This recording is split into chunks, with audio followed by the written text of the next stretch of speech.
you touched on methodology, because I think I found a lot of methodology not being put in the open for people to be able to actually critique the way you arrived at this particular metric or result in that sense. For instance, let's take a metric, say active users for like a particular month.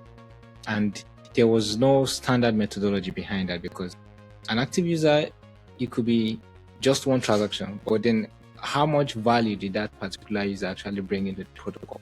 I know the whole pipeline, I know the whole stack, so I understand what the contract is, what I need to query, but I also understand the business, like what leadership wants. So really is to be a bridge and to be able to make sure people are talking about the same metrics, have the same view, and you have to be the guarantee that everything is working in the same direction because people are speaking the same language, thanks to data. Yeah.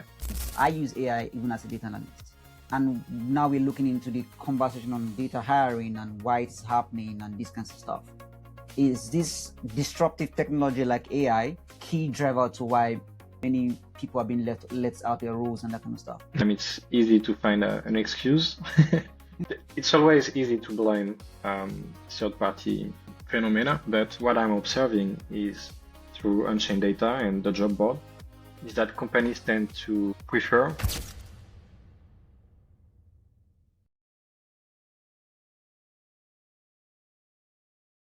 First of all, I would love to say it's a pleasure to host another episode on Web3 growth marketing. Pretty much this episode is a topic that's quite very special, primarily when it relates, because it relates to data again, and most importantly, because it relates to data jobs, crypto data hiring within the ecosystem. I'd say it's easily one of the most underrepresented topics when we have to do with data. Usually when we talk about data, we're talking about the tables and the SQLs and pretty much all of those conventional fundamentals on analyzing data, and primarily crypto data, which is quite in itself humongous topic. But today the conversation is going to be centered around the administrative part that happens before you even get a job to actually do this kind of stuff within data.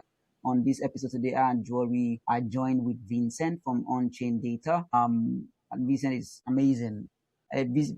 I think there was a time when Joel sent, was it either sent Joel a tweet from Vincent? I was like, Joel, look at this data job and this kind of stuff and whatever. It was like, I've seen it before. And then I joined the Telegram chat channel and then saw some data research rules that actually caught my attention and looked into them. That has been happening for like weeks. And fast forward to now, it's a pleasure to actually have Vincent on the podcast.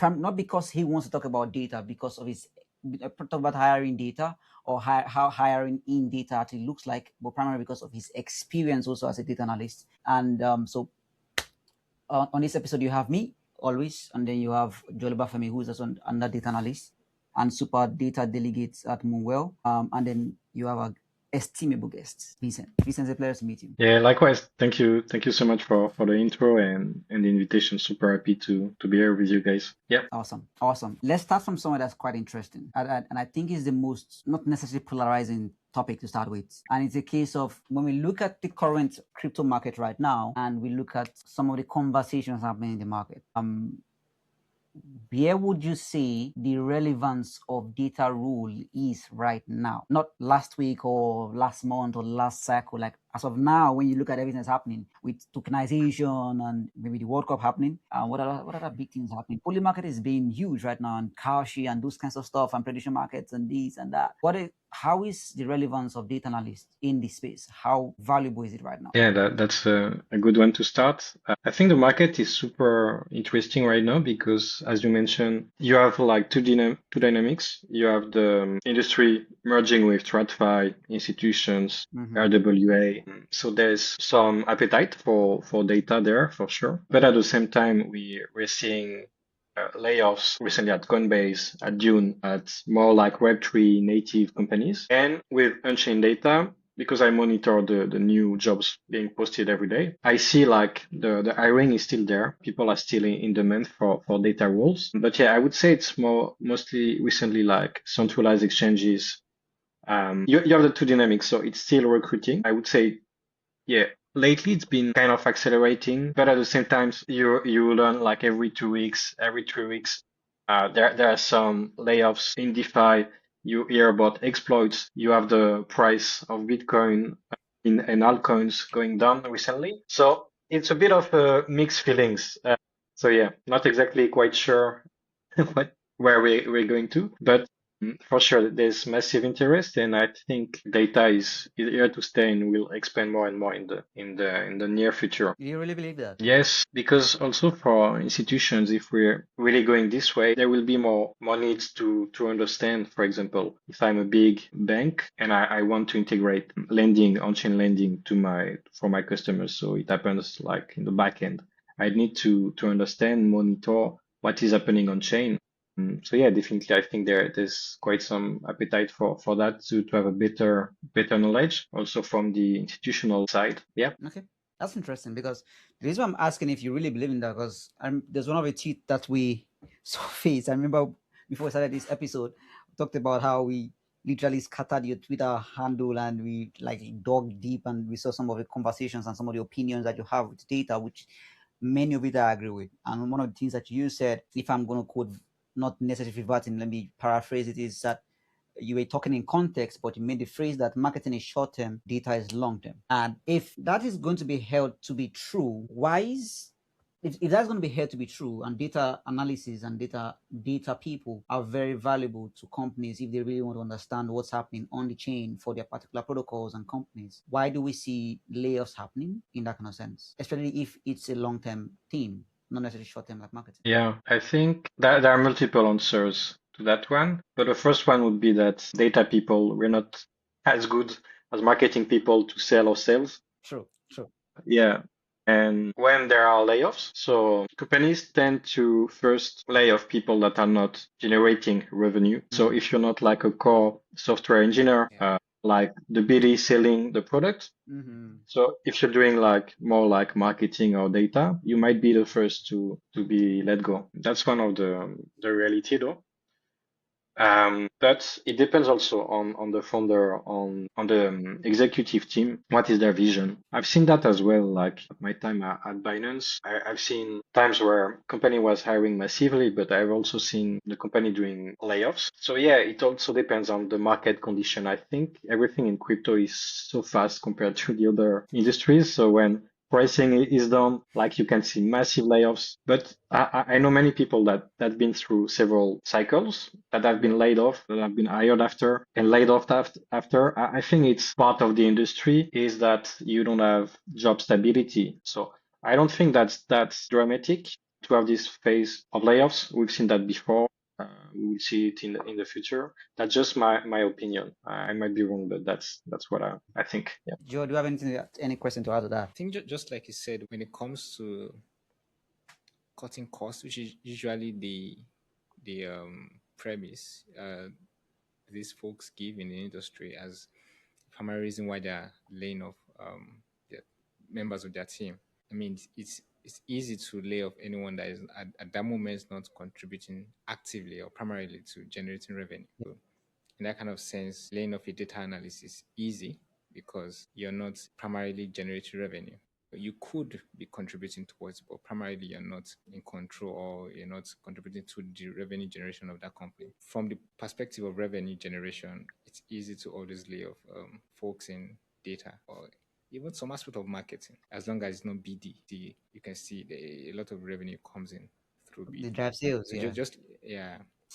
So just like Vincent said, if you are not in between the revenue generation of the company, there's only so much value they see that you offer at that moment, and then they're happy to let you go. I think these two insights are quite interesting. Another trend that I've been seeing with laying off is this interesting advent of AI and how so I think some companies are laying off because AI can actually do some of the roles that these people are doing. And I think yesterday Anthropic released I think it's Fable 5 or something like that. And I've tried using it, that thing is good, man. The AI system is very good. Now, when we look at AI as it stands, I use AI even as a data analyst. And now we're looking into the conversation on data hiring and why it's happening and this kinds of stuff. Aside from cost, is this disruptive technology like AI also one of the major drivers, or it's just not really necessary? Cost is really the main one. Like, which of these Vincent, do you think is also a very key driver to why many people are being let out their roles and that kind of stuff? Yeah. No, I think for sure AI plays a role there, but at the moment, I'm not sure if we can really say the layoffs are because of AI. That's what I believe that Coinbase leadership said. But at the same time, it's easy to find an excuse. Yeah. Like before we used to hear, oh, it's because of COVID, prices are bad. And Yeah. Yeah. in Europe, they say, it's because of the war in Ukraine, and now it's because of the war in Iran. So yeah, it's always easy to blame third-party phenomena, but I'm not quite sure. For sure, it plays there's some uncertainty.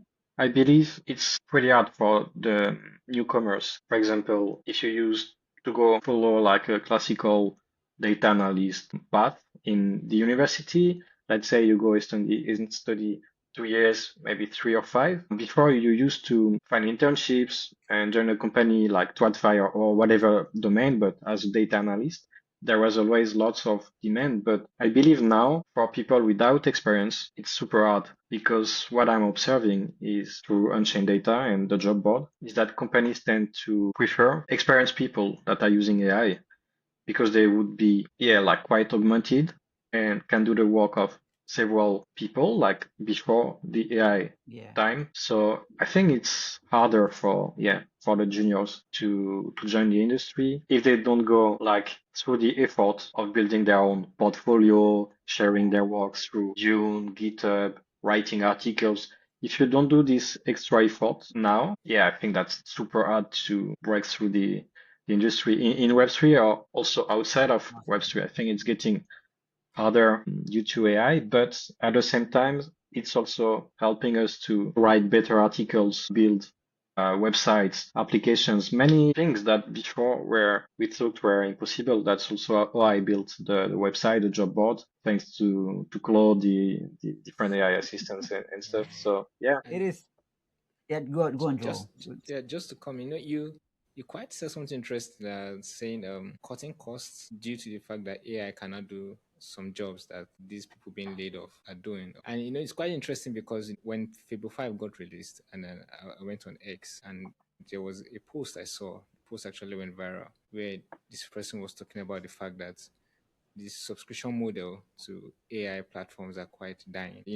Because I when I went into Claude and I saw that, and it was telling me that the Fable 5 will be available until June 22. So I was thinking, okay, maybe it's our own, our subscription ends around that period. So okay, Yeah. maybe as our own is our own subscription frame. Only for me to realize that past post June 22nd, you have to start paying. Yeah.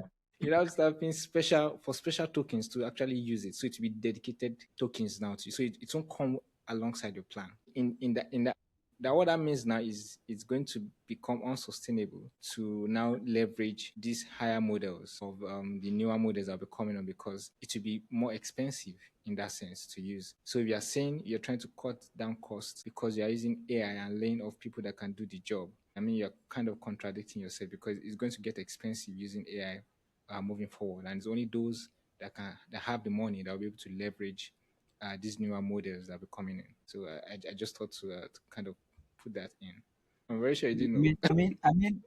I think it's a good response to people who are hiring data analysts. I think here in the UK, there's this stuff they call apprenticeship, which I think that's why I think I resonate very well with Vincent, where you start from when you're very young and you can start doing working as a data entry role, and then before you're even 20, you're already really good at it because you've been doing it repeatedly over time. Before you're 25, you're already like pretty much strong at it.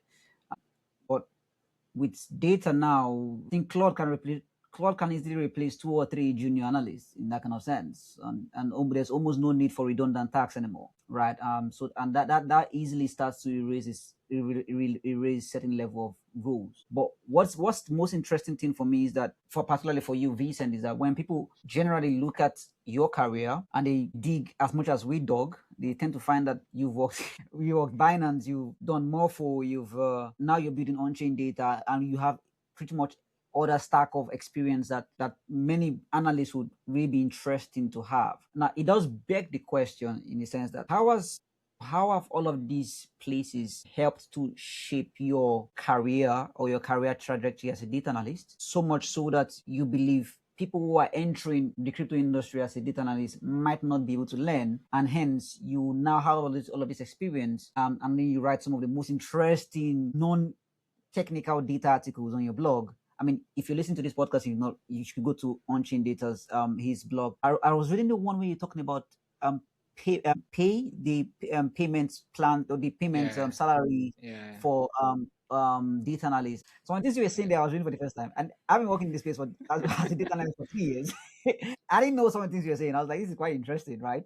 So, and I believe some of those things that you're writing is pretty much from your experience that you've had in this space. Now, when you look at this vast amount of experience, what is the number one thing you tell somebody aside from going on chain data and then trying to use the platform to actually get a job? What is some of the advice you give to them that they can actually use to pretty much make an entry into the space as a data analyst, especially if they're trying to make it in a space? Yeah, great one. I think I've tried to bring it a bit before is so it depends what you target. If you target like if you want to work with on-chain analytics, like the dashboards, we were mentioning Flipside before or Allium, whatever the tool is, you have to build your own portfolio. You have to be able to talk, write some articles, some dashboards, be active on the social networks, actually try to contact the protocols. For example, if you're building a dashboard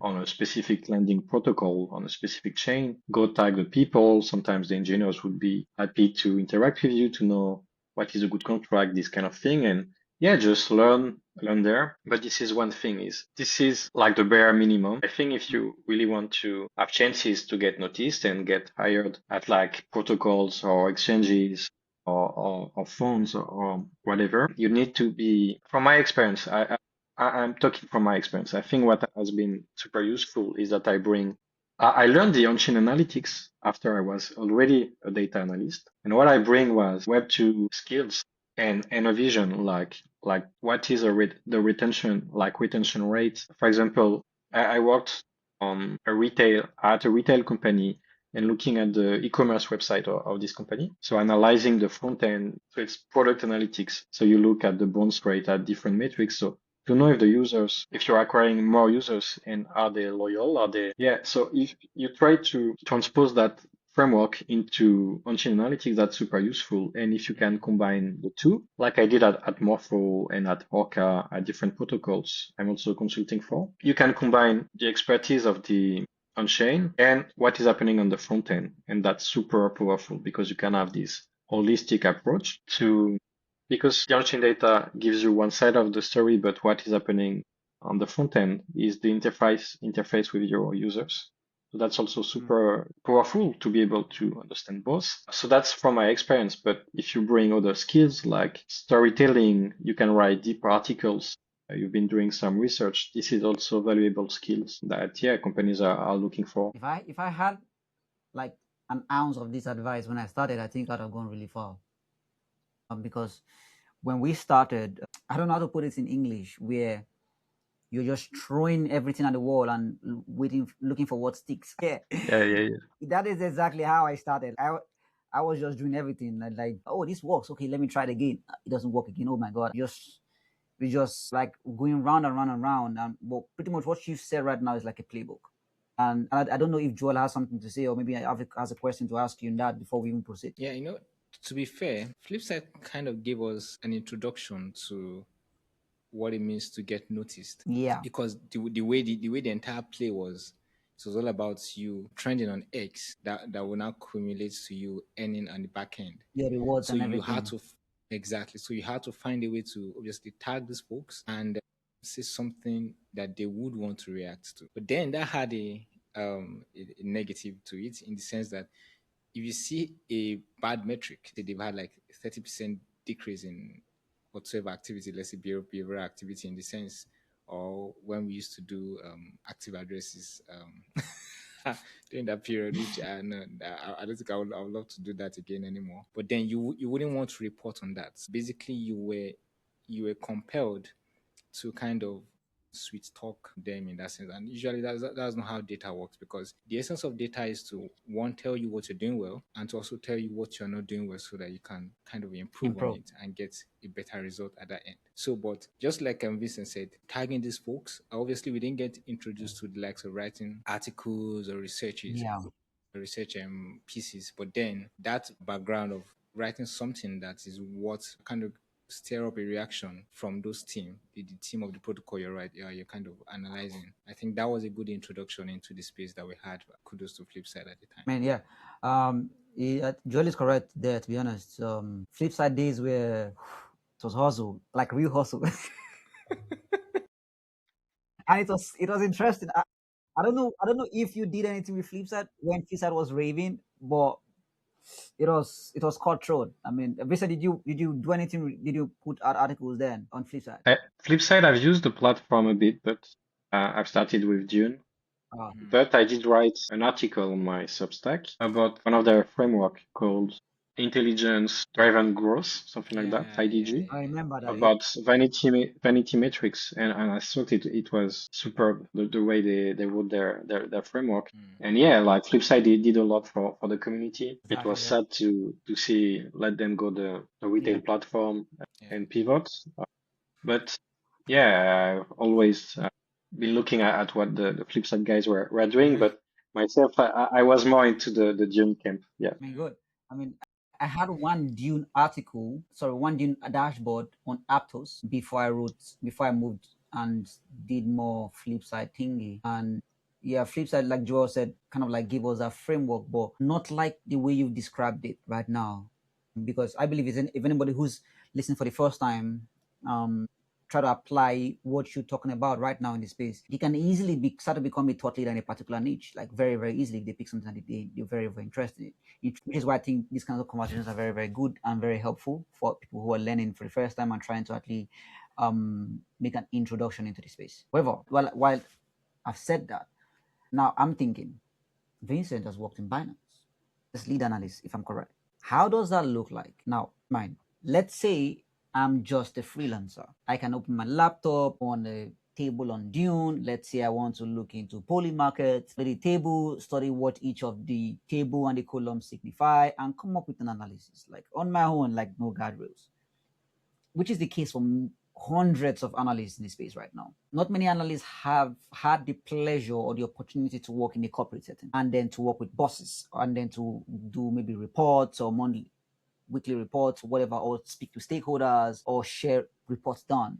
You can just go on Dune and do something and share it on X and then put your opinion out there, which I believe they are 2 worlds apart. Right now, it'll be very interesting if you can give a hypothetical situation of how that looks like. What's pretty much a day in the life of a data analyst working in corporate and offering blockchain data to stakeholders and whatnot? How does that day look like, and how do you think is best you best approach it in that kind of sense to be very effective what you're doing and also hit your KPIs and goals and everything? Yeah, that's great.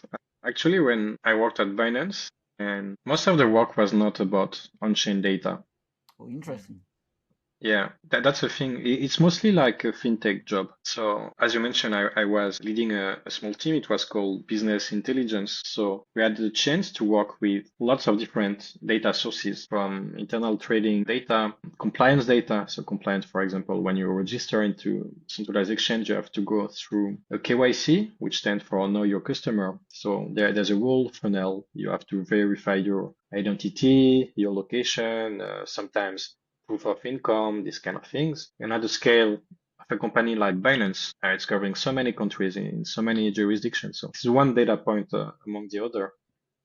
And we were also using data from the apps, so the performances, and from the website, all these different things, and trying to do like competitor analysis to know where Binance was standing in each market, in each country. So the goal was to use all these different data sources to help local, for example, the French leadership, to make sure like Binance was the dominant exchange in the country, and this thing for all different set of countries. So yeah, this was super interesting, but it was not like really focused on on-chain data. Binance is like centralized exchange. I think it's easier if you have background in data analytics. Not if you're starting out of, if you don't have data analytics experience, maybe it's easier to go like the on-chain path. But if you come from Web2, e-commerce, fintech, it's easier to actually join centralized exchange because they don't expect you to have like a deep domain knowledge about DeFi, about smart contracts. It's not the kind of things you will deal with. You need to understand the basics version, like what is a token, like the different products, derivatives that are proposed by the exchange. You have to be able to trade a bit, but it's not as deep as I want to build on-chain dashboards on Dune, on this protocol, on this particular chain. I would say you could do the transition as I did, first working in a centralized exchange, then going through the DeFi world. But yeah, sorry, I lost my myself in my thinking, but yeah. Yeah, you were talking about how someone can either start from centralization and move into DeFi, and how your work in Binance was not necessarily building blockchain related dashboards and whatnot. Yeah, that's a good one. Yeah, so centralized exchanges, corporate companies, they do have people working on on-chain data. There are, of course, people working on on-chain data at Binance, at Coinbase, and I think in the last years we've seen more and more exchanges doing their own DeFi wallet. Like inside of Binance, OKX, Coinbase, you have like the DeFi wallets. So they have to be able to work with this also for user acquisition and a lot of things. So I've seen more demand on that. And also, of course, they analyze who is coming to their exchange. There's also a world pass for centralized exchanges and crypto institutions. That is the compliance on chain analytics. Yeah. Which is totally different from what we're doing. They work with chain analysis, Elliptic, Yeah. KRM Labs, set of tools I've never used personally, but I'm keeping an eye on. The closest to that is Orcam, but what they're monitoring is, it's super interesting as well. But what we're trying to do, us as on-chain analysts, is like to see patterns, trends inside like a set of data. It's with aggregated data, but then they go track like a specific wallet Yeah. to see if it's had like suspicious behavior, like cross-chain behavior, if they bought illegal goods with certain wallets, if they fly to certain countries that are prohibited. And it's also like super interesting use of the on-chain data, but it's totally a different lens. Yeah.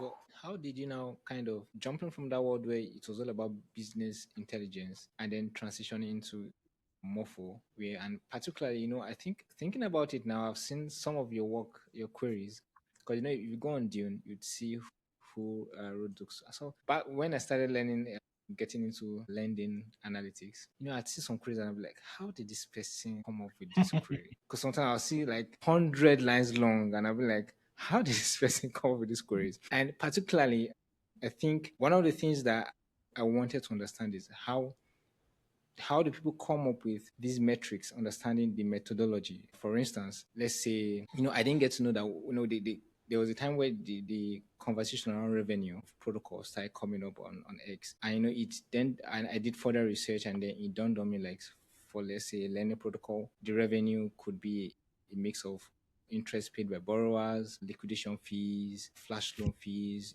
So, but then for you, who you're basically into business intelligence and analytics, and then now transitioning into a different space where you had to kind of craft the KPIs and how to calculate all this KPI. How were you able to navigate that essentially? Yeah, and that's a good one too. I think it's many names for the same thing, the like business intelligence or data analysis. At the end of the day, what you want to do with your analysis, working in for DeFi protocols or Web2 TradFi, is your analysis to be helpful and drive business thanks to your insights. So all this experience gave me like a framework. Framework is how can I make my analysis, my queries, moving the business. What is the value I can extract from this data? And this is true when I first joined Morpho. I was the first data hire. So there were already some, so I did set up like the main dashboard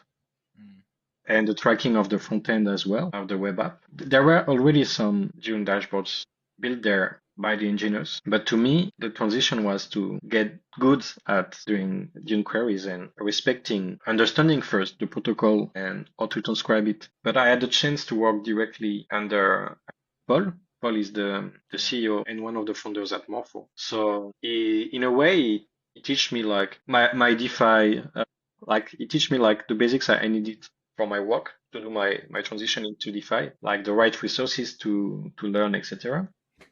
And we had like many discussions like how to transcribe what he believed was meaningful. And myself, it was like, okay, this is his vision. Now I have like all the documentation. I can ask also my coworkers, like the engineers, about certain contracts, about certain mechanisms, etc. And yeah, then it's like how to transcribe that business vision into like, yeah, SQL query on Dune or like a dashboard and how to extract value out of that so it's actually useful for your business stakeholders. Quite interesting. I mean, that's an interesting journey because it does take like a leap of faith. Like it's a big jump from centralized exchange to decentralized because the data sets are completely different and most likely the core focus on tables are also going to be very different. Now it brings me to, I think, the elephant in the room. Why did you start Unchain Data? Like, what was the drive behind it, really? And what were you? The reason I'm asking this question is because when humans or people start something, there's something we are trying to achieve, or there's a problem we see in the market we want to solve, or there's an opportunity we want to create or actually leverage on. Why did you start Unchain Data, and what is because it's an is currently on. What is the drive behind it? Behind you starting the company? Yeah, actually, even back then when I was working at Binance, I was a bit jealous of the other data analysts that were working on on-chain data. Why? Yeah, because no, I loved what I did, but yeah, to me, I've been passionate by crypto, by the blockchain since 2017, and I kept learning more and more and more about like first the Bitcoin white paper, then Ethereum, like the smart contracts architecture, like how everything worked, and I was driven, and I still am by this mission. I think like as many people back then was like the impact we can have on the lives of so many people through those libertarian values, about financial freedom, about like how the impact that crypto and the blockchain can have. I think right now this kind of evolved a bit because we're seeing institutions getting most of the blockchain and governments are launching their own currency on the blockchain and doing like closed things. But anyway, that's how I got the interest about blockchain. So I always had that, and I wanted to do my job, data analyst, about blockchain data, and I was so attracted because when you think about it, coming from my background, like Web2, you have like at Binance, like what I mentioned, you have closed ecosystem. You don't have the data about your competitors, but on chain, It's open. almost everything is there. You can query what your competitors are doing. You can have alerts about your customers if they're moving their assets into your competitors or this kind of thing. That's insane. If you say that to Web2 people, they wouldn't really understand like how it works. So I was super interested because the possibilities are endless with on-chain data. So yeah, that's what drove me. And I've always wanted to create at some point a company in on-chain, not only on-chain data, because what I do at on-chain data, my company there's the job boards, there's like helping people finding their jobs and working with companies for that as well, for them to find like the good data candidates. But we also provide data services and advisory, and there's a mix based on my experience. So it's on-chain analytics, of course, like Dune dashboards or pipelines, on-chain pipelines, this kind of stuff, but also more traditional like product analytics, the analytics of the front end to optimize the conversion rate. Something like e-commerce are really good at, Web2 is really good at. And yeah, also apply like the working tactics of Web2. So that's my thing. That's what drives me. I think many companies are missing the picture because I believe you should embrace both on-chain analytics and like the Web2 tactics and the Web2 borrowing data things is to have this holistic approach. And I also have this advisory thinking. It's a thing I've learned also at Binance, I Morpho as well, is to put those frameworks called OKRs, it's objective key results. It's like the few KPIs that are actually moving the company forward. And when you don't have like this kind of frameworks, you can have like BD teams going in one direction, product going in the other, marketing in another. But OKRs allows you to put like some framework and for leadership, and you make each team responsible for their own KPIs as well, set of KPIs. But yeah, so having this holistic view, there are on-chain metrics in that, but not only, you have off-chain as well. And yeah, having this whole vision, I think that's really what makes the difference for protocols. And many, especially early stage protocols, they don't have that vision. They don't have those frameworks. So yeah, that's what I'm trying to close the gap in the market with this approach. Yeah.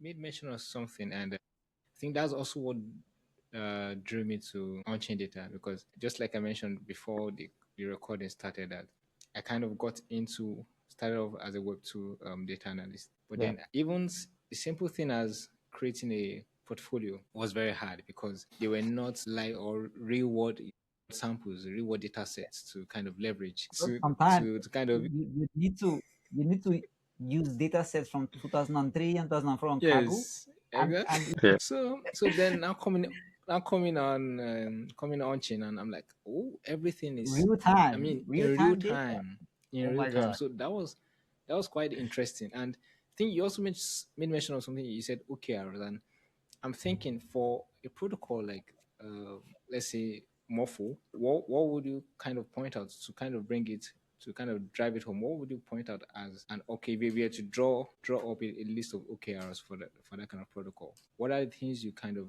look at in that sense? Yeah, I can give you like the directions, like not the exact framework, but there's a thing when you work inside of a protocol that is different when you work from the outside. Like I'm a freelancer, I do some on-chain dashboards. I share on X. Most of the dashboards and on-chain stuff I built at Morpho, they were not public dashboards. They were private ones. Doing business intelligence work is like you would measure things like the retention. Are my users loyal on what pairs, this kind of stuff. So, and when you work inside of a company, of course, you would want to monitor that, like the health of the protocol. So, this kind of metrics, they're based on chain data. So, my competitors can recreate them if they want, but will they do it? I'm not sure, but I'm not going to post that publicly, you know? So, most of protocols are keeping that for themselves, or they're working with other data companies so they can compute that for them to help them. So, but this is one part of the OKRs. It can be like OKRs. Usually they answer a big thing. For example, this quarter I want to gain 10% market share on my vertical, on my niche. And then it's like, okay, how do I align marketing, BD, and like engineering teams along that goal? Then you would determine like 3 or 4 KPIs that would move the needle. So yeah, you would target. I cannot say like two specific examples for Morpho. Yeah, but yeah, you can imagine these kind of things. So basically things like because obviously if you have a Web2 data background, you'll be familiar with things like cohort retention, which for some reason you don't see out there on when it comes to on-chain data, particularly on Dune Dash, but you hardly, when I came in, it was quite weird that people were not kind of interested in customer retention in that sense. I think I've learned one or two things, because I actually didn't know that on-chain protocols are kind of very interested in metrics like that, like the cohort retention you made mention of, because it was one of the things I learned trying to do. I think from Andrew Wong, I think he did it for, was it Uniswap? He made a tutorial, but I think that tradition just died. You hardly see more of those dashboards around customer retention for protocols. But yeah, so that's interesting. I mean, Definitely. Sorry. Yeah, go on. Yeah, if you can bring those like Web2 frameworks about retention into on-chain data, I think that's what really does the difference. Not just say, oh, this is the TVL, I broke it down by assets. Everyone is doing that, right? And also DeFi Llama is doing it. We have different tools doing it. So if you don't bring this value, your vision, you could definitely look for, because data analytics it's getting old, and in Web2 they have so much experience with the different industries and fintech, but also e-commerce, different things. So be curious. I would say that it's important to be curious, do some research on different frameworks, and then try to think, okay, I cannot just copy paste it, but how can I adapt it to this protocol. And that's also super interesting, to do this exercise. And that's where you would bring a lot of value for the protocols. And you could build one publicly if you want to catch attention of some founders or some teams for sure. But usually this kind of work is done, but more like behind the scenes. Yeah, I agree. Very true. That's absolutely true. I mean, so far it's been like more valuable than I even anticipated. I thought this was going to be an interesting conversation. So far, I'm having to think and learn new stuff and at least say, okay, this is possible, this is not possible. Bring a completely new lens into all of these things, and it is quite interesting. Primarily speaking, I think this is the last thing I want to say. On my own end, because I believe if anybody is to listen to this, founder, data analyst, data consumer, a data end user, someone that just love Web3 and pretty much all of our audience, you must have learned something already. One of the things that I want Vincent to touch very, very briefly on is on the fact that if someone is listening to this episode right now, and Vincent, think about that someone on a wide spectrum. It doesn't necessarily have to be a gender, it doesn't necessarily have to be full-time in crypto data. They might be a trader, for example, or maybe they are into BD, for example, because even BD use some level of data and that kind of stuff. But they are maybe looking to actually build a meaningful career or to have a meaningful usage of on-chain data over the next couple of years. What do you think should be the first step they do right now? And like I said, the spectrum should be wide. So if a founder has a protocol, they maybe have not had any data before. What should be the first step? BD, they've been doing BD blind. They've maybe never done any competitor analysis on chain. What should be the first step? You see, the first steps matter depending on the persona, right? Yeah. So what would you think would be the first step that some of these personas should actually maybe try to take into consideration while they're moving to the industry? Yeah, I think when you're the first data hire into a protocol, you would see that people actually do data analysis, but they're not like data professionals, which means you would have engineers doing their reporting, building some dashboards and stuff. You would have BD or marketing trying to vibe code some dashboards and stuff. And so you have many for the same metrics, you can see different definitions and you can see really broken stuff. And people don't really trust those metrics.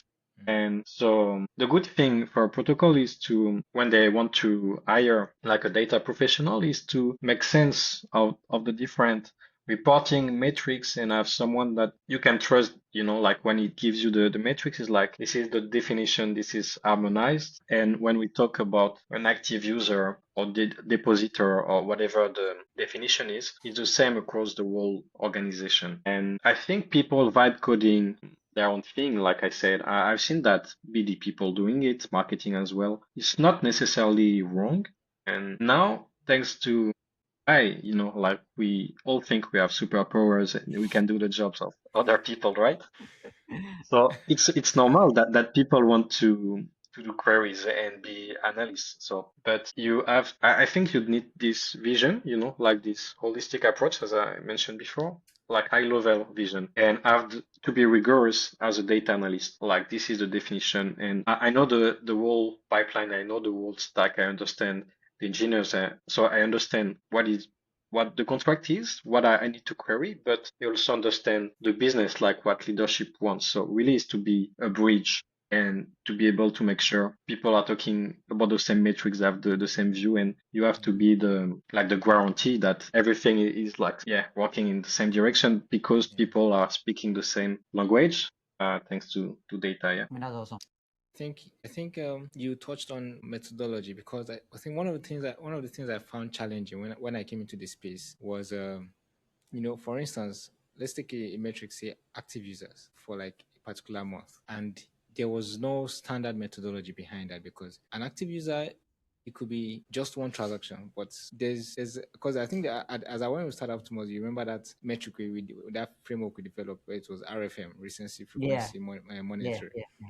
That's something we So developed. if you say so if you say an active user is has performed one transaction, which is that's fine, but then how much value did that particular user actually bring into the protocol? So I think I found a lot of methodology not being put in the open for people to be able to actually validate or your critique. the way you arrive or critique the way you arrived at this particular metric or result in that sense. So I think that's one thing I still kind of push for in the space, and I'm happy that because I think a couple weeks ago I was looking at Token Terminal and I saw that they've added like a methodology aspect to the queries where you can actually see how they arrived at it. And I think that's something that needs to be done in this space in terms of standardization, so that you can critique and also so that every other person can kind of replicate in that sense, Yeah. and it makes it easier for everyone involved. It is quite interesting. This conversation pretty much is something that I think we should definitely have another time,